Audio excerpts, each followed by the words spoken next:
Hello and good day, lovely listeners. My name is Anders, and welcome to this wonderful podcast. I recently came across a topic which I felt was quite applicable to me. It was the question of, are video games inherently antisocial? Now, I feel I can speak to this because I have played a lot of video games and I have made a lot of connections through playing video games over the years. And I've done some research, and from what I can find, the mainstream media often portrays people who play video games regularly or gamers as usually adolescent, isolated, and hiding away in their bedrooms with the lights turned off, hunched before a computer screen, and rarely coming out of their rooms. And I've had some thought about this. Is it really true? Is the statement really true? Now, that is the consensus among the mainstream media.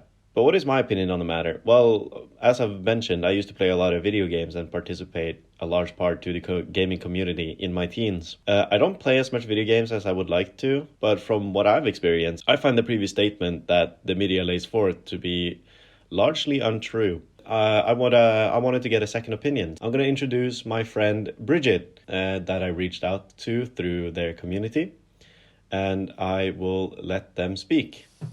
Hi, I'm Brigit, twitch.tv/Brigit Live. I'm one of Andy's friends online. I'd also like to speak to your credibility on the matter. You're a gamer, and you have been a gamer for a long time, I assume?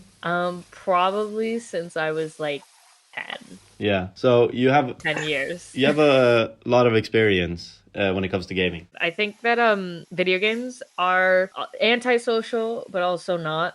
A lot of my closest friends I've made online, and I talk to them every day.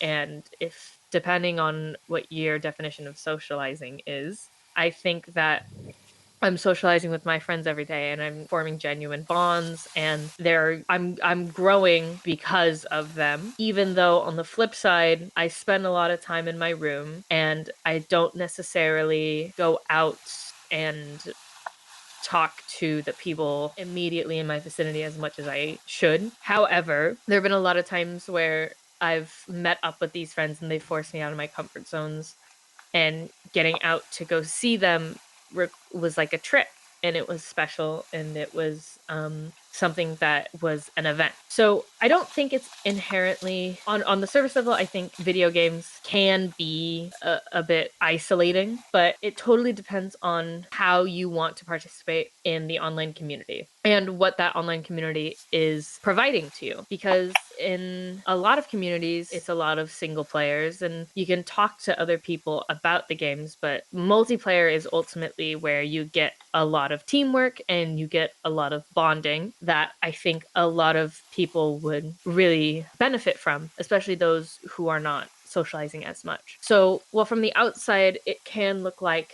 I'm incredibly antisocial or incredibly introverted. In reality, I'm talking to all these people online every day that I genuinely enjoy talking to. If you were to draw like a final conclusion to the question of, is gaming inherently antisocial? Like, it's totally dependent on if you want to make friends online, you will. It's not necessarily super black. That the answer to that question isn't super black or white, because everyone at the end of the day experiences the internet differently. Thank you so much for your input, Brigit. I do really appreciate it. Brigit brought up a lot of good points, and it's certain to say that there are elements of antisocial behavior. It is largely untrue. I think that pretty much wraps up the conclusion for this episode. Thank you guys so much for tuning in. I appreciate it, and I hope you guys have a good rest of your day. Thank you.